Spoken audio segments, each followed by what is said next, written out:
Ciao, questa è la quarta parte dell'intervista all'ingegnere Ivano Beggio e sappiamo che negli anni 90 l'Aprilia ha collaborato con aziende del calibro di BMW. Ci racconta qualche aneddoto riferito a quel periodo?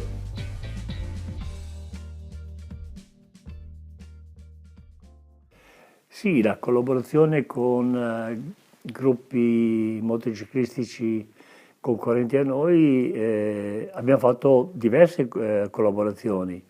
Io cito la più importante in assoluto è stata la collaborazione con la BMW, con l'F650 che abbiamo fatto per loro. Allora io non costruivo i motori e vedevo che le BMW non mi piacevano come esteticamente, telaisticamente, e il motore aveva una grande storia, questo bicilindrico meraviglioso. Allora un giorno ho deciso di andare alla BMW, visto che è a Monaco, ho chiesto un incontro con l'amministratore delegato e ho chiesto se poteva fornirmi dei motori BMW. Ha detto ci vediamo al Salone di Milano, che è tra un paio di mesi, e ne parliamo.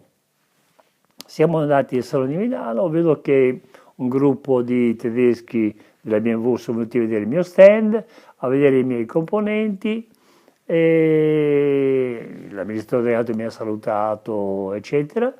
Ha detto alla fine del salone vorrei incontrarla. Allora, alla fine di quel salone là ci siamo visti sempre in fiera, ma ha detto guardi Beggio, non ne parliamo di fornire motori perché non è nella nostra storia e nella nostra filosofia. Però ci piacerebbe molto che lei ci facesse un 650. Abbiamo visto il motore che ha, conosciamo la Rotax Bombardier e saremmo felici se lei mi potesse fare questo veicolo per noi. Ho detto mi faccia riflettere perché il mio progetto era un altro, però voglio pensarci. E dopo circa un mese e mezzo ho scritto una letterina, ho detto sono interessato a discutere questo progetto. Sono venuti giù dopo pochi giorni e ci hanno presentato una bozza di l'F650. Hanno detto noi ne vorremmo 50.000 di questo veicolo qua, vi va bene a voi? Per noi 50.000 50.000 era un numero veramente enorme, perché parliamo degli anni 90. E abbiamo concordato l'importo, la cifra per ogni veicolo, era in marchi, naturalmente non era ancora euro.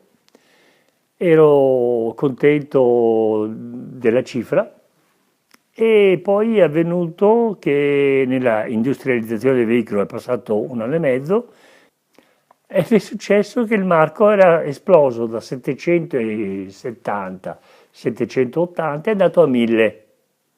Quindi non si erano cautelati dicendo se il marco cresce, voi dovete riconoscerci.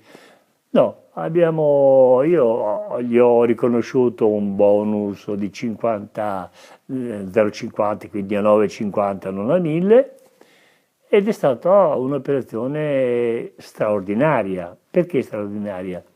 Perché Aprilia ha preso da BMW l'importanza della affidabilità.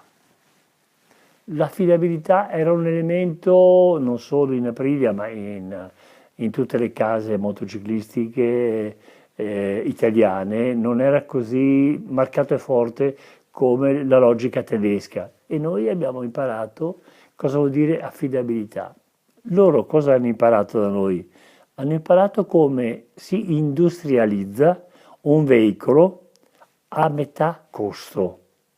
Difatti loro, dopo la nostra collaborazione, ci avevano chiesto anche di fare lo scooter, quello carenato, eccetera, ma talmente era la crescita della mia società, del mio gruppo, che no, ho rinunciato a malincuore di fare questo secondo importante accordo sugli scooter.